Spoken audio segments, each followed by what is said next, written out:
ఒక్క గడియ చాలు కళ్ళు మూసుకుంటే ప్రాణం పోతుంది. ఎక్కడ కొనగలవు? ఎవడు కాపాడగలడు? ఎవడు తాగలడు? సావుకు దగ్గరకు పోయి నిన్ను బతికించింది ఆయన కాదు నువ్వు చెప్పి. ఇప్పుడు సావుకు దగ్గరగా వెళ్ళి ఇంకొక సెకండ్ లేట్ అయి ఉంటే నీ ప్రాణాలు పోయాయి అన్న స్థితిగతులు ఎంతమంది పోలేదు చెప్పండి. ఇక్కడ నేనైతే పోయాను చాలాసార్లు, ఒకసారి కాదు. ఆ దేవుడు అంటూ లేకపోతే ఈరోజు ఈ జీవితం లేదు. ఆ దేవుడు నన్ను పట్టించుకోకపోతే నాకు ఈరోజు జీవం లేదు. నా దేవుడు కనుదృష్టి నా మీద లేకపోతే ఈరోజు నాకు శ్వాస ఆడేది కాదు.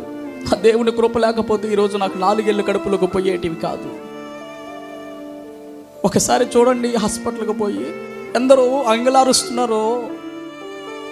ఒకసారి పోయి హాస్పిటల్కి పోయి చూడండి, ఎందరో బాగుపడటానికి ఎక్కి ఏడుస్తున్నారు. ఒకసారి హాస్పిటల్కి పోయి చూడండి, క్యాన్సర్ తోటి, గుండె నొప్పులతోటి, షుగర్ తోటి, కిడ్నీ సమస్యలతోటి, లివర్ సమస్యలతోటి, గుండె సమస్యలతోటి ఊపిరి తీసుకోవటానికి కూడా డబ్బులు కట్టే వాళ్ళని చూసి రండి ఒక్కసారి. మంచోడు అని దేవుడు ఎంత కృప చూపించట్లేదు నీకు. నిన్ను కోరుకున్నాడు ఆయన. నువ్వేదైనా చేస్తావని ఆయన ఎదురు చూస్తున్నాడు. ఆయన కొరకు నిలబడతావని, ఆయన కొరకు ఏదో నువ్వు కష్టపడతావని ఆయన ఆశపడుతున్నాడు. అందుకే మరణం నిన్ను ఆవరించిన సజీవుడైన దేవుడు నిన్ను కాపాడాడు. అపవాదైన సాతాను గర్జించే సింహంలాగా నిన్ను, నీ భార్యను, నీ పిల్లలను, నీ కుటుంబ సభ్యులను మృంగాలను చూసినా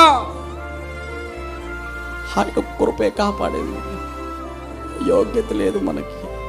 దినదినం ఆయన నడిపించే బతుకే మంది, దినదినము ఆయన్ని దుఃఖపెట్టే బతుకే మంది.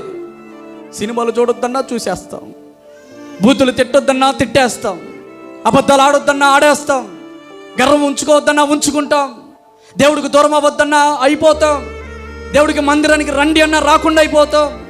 వ్యభిచారము చేయవద్దు, మోహపు చూపులు చూడవద్దు, దొంగతనము చేయవద్దు, ఇలా ఎన్నో ఆజ్ఞల ద్వారా నేను హెచ్చరిస్తున్నా. నీ బ్రతుకు బాగలేదని చెబుతున్నా, నీ బుద్ధి బాగలేదని చెబుతున్నా, నీ ప్రవర్తన బాగలేదని చెబుతున్నా. పదే పదే పదే నువ్వు చేస్తున్న బ్రతుకు కాదనేది. అయినా ఎందుకు కృప చూపుతున్నాడు తెలుసా?